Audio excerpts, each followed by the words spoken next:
Hello friends, welcome to quick learn tutorial series. इस video में मैं आपके लिए लेकर आई हूँ पीएन जंक्शन डायोड पे बेस्ड कुछ न्यूमेरिकल। एक्चुअली इसके प्रीवियस वीडियो में मैंने आपके साथ पीएन जंक्शन डायोड और शॉटकी डायोड पे बेस्ड इम्पॉर्टेंट फार्मूले और इक्वेशन शेयर किए थे। उन्हीं फार्मूले और इक्वेशन के बेस पे ये न्यूमेरिकल प्रॉब्लम्स आपके लिए लेकर आई हूँ मैं। तो आइए वीडियो स्टार्ट करते हैं। फर्स्ट क्वेश्चन है, the forward current in a silicon diode is 15 milli ampere at 27 degree celsius. If the reverse saturation current is 0.24 nano ampere, what is the forward bias voltage. हमें अपना forward bias voltage निकालना है, यानी VD हमें calculate करना है। तो सबसे पहले जब भी हम कोई क्वेश्चन सॉल्व करते हैं तो गिवन वैल्यूज होती हैं वो हम लिख लेते हैं। फाइंड क्या करना है वो तो अपन ने देख लिया कि वीडी फाइंड करना है। सबसे पहले यहाँ पे दिया है कि हमारा डायोड जो है वो सिलिकॉन डायोड है जिसका फॉरवर्ड करेंट हमारा दिया हुआ है 15 मिली एम्प। तो यहाँ पे ID की वैल्यू दी है 15 milli ampere. Reverse saturation current 0.24 nano ampere दिया हुआ है। टेम्परेचर दिया हुआ है 27 डिग्री सेल्सियस। ईटा, क्योंकि ये सिलिकॉन डायोड है तो सिलिकॉन डायोड के लिए ईटा की वैल्यू 2 होती है, तो ये 2 हो गई। अब फाइंड हमें करना है, फाइंड क्या करना है, फाइंड करना है VD की वैल्यू। ठीक है, तो हमें मालूम है जो हमारा डायोड करंट का फॉर्मूला होता है ID equal to I not e की power VD upon eta VT minus 1। तो यहाँ पे हमें VD फाइंड करना है। ठीक है, ये वैल्यू हमें निकालनी है। तो इसको निकालने के लिए सबसे पहले कैसे निकालेंगे इस फॉर्मूले से, तो ये I नॉट नीचे आ जाएगा, तो ये हो जाएगा ID divided by I not हमारा रिवर्स सैचुरेशन करंट है, E VD upon eta VT minus 1। अब ये -1 इस साइड आ जाएगा तो ये हो जाएगा ID upon I not plus 1 E VD upon eta VT। ठीक है, अब VD निकालने के लिए हमें ये एक्सपोनेंशियल सॉल्व करना पड़ेगा, तो उसके लिए हम दोनों साइड नेचुरल लॉग ले लेंगे। तो ये हो जाएगा ln ID upon I not plus 1, ठीक है, equal to VD upon eta VT। उसके बाद हमें निकालना है VD, तो ये ईटा VD जो है वो इस साइड आ जाएगा, तो ये हो जाएगा VD equal to eta VT ln ID upon I not plus 1। ठीक है, तो हमारा फॉर्मूला ये आ जाएगा VD सॉल्व करने के लिए। अब जो भी वैल्यूज आपको दी हुई हैं वो आप रख लीजिए। ईटा की वैल्यू हमें गिवन है 2 सिलिकॉन डायोड के लिए, तो 2 मल्टीप्लाइड बाई VT, तो हमें VT निकालना है। तो VT हम यहाँ कैलकुलेट करके मैं आपको बता देती हूँ। VT हम कैसे कैलकुलेट करते हैं, तो VT होता है हमारा T अपॉन 11,600।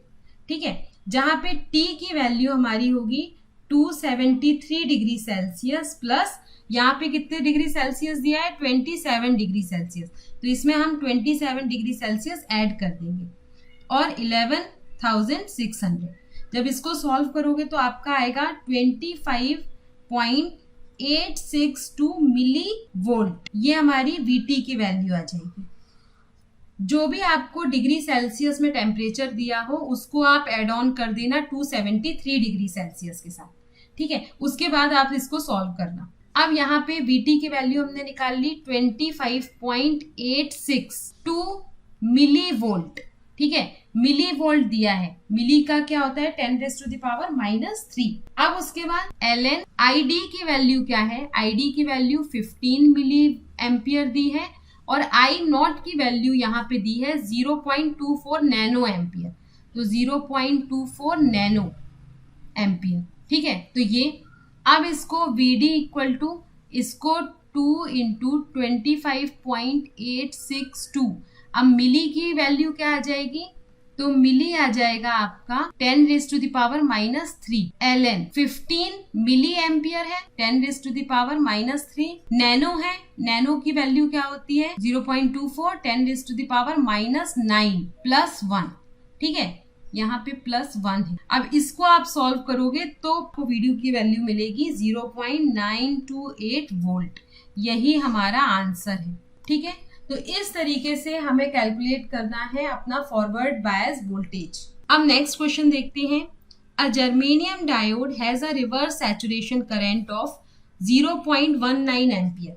जो हमारा जर्मेनियम डायोड है उसका reverse saturation current 0.19 micro ampere दिया है। Find the current in the diode when it is forward बायस।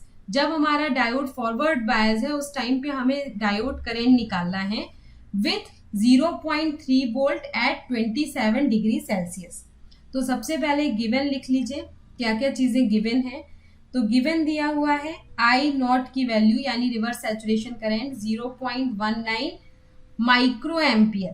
ठीक है, तो माइक्रो का हो जाता है 10⁻⁻⁻6। उसके बाद डायोड वोल्टेज दिया हुआ है वीडी की वैल्यू 0.3 वोल्ट। उसके बाद टेम्परेचर दिया हुआ है 27 डिग्री सेल्सियस, और क्योंकि ये जर्मेनियम डायोड है तो इसके लिए ईटा की वैल्यू 1 हो जाएगी। सिलिकॉन के लिए 2 होती है और जर्मेनियम के लिए 1 होती है। हमें फाइंड क्या करना है, तो फाइंड करना है आई डी की वैल्यू। ठीक है, तो वही हमारा formula I D equal to I not ई की power V D upon eta V T minus 1। तो सबसे पहले यहाँ वी टी निकाल लीजिए। वी टी मैंने अभी आपको बताया था T अपॉन 11,600।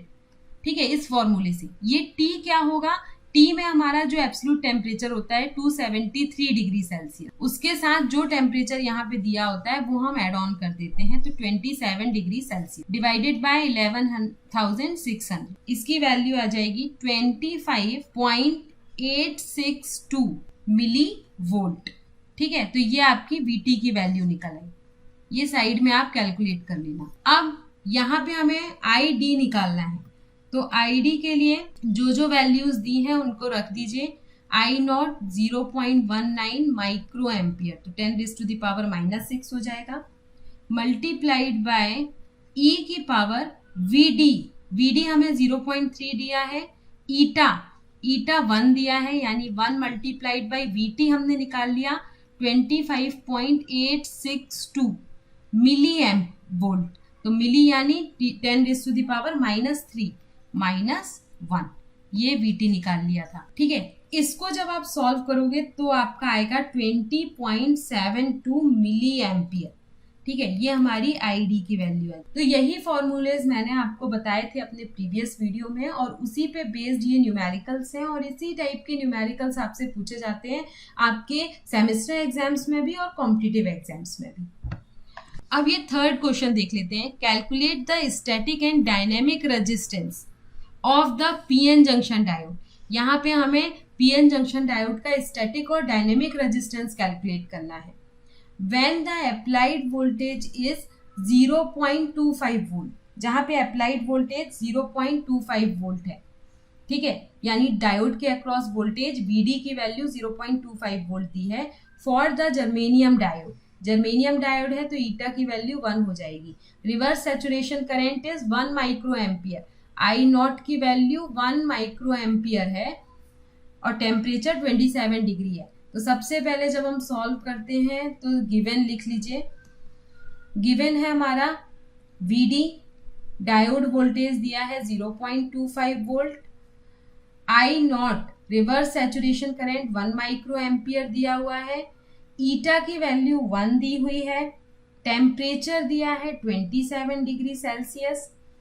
ठीक है, आप 27 डिग्री सेल्सियस टेम्परेचर दिया है तो साइड में VT आप कैलकुलेट कर सकते हो इस फॉर्मूले से। मैं डायरेक्टली लिख दे रही हूँ क्योंकि मैंने प्रीवियसली आपको सॉल्व करके बताया है।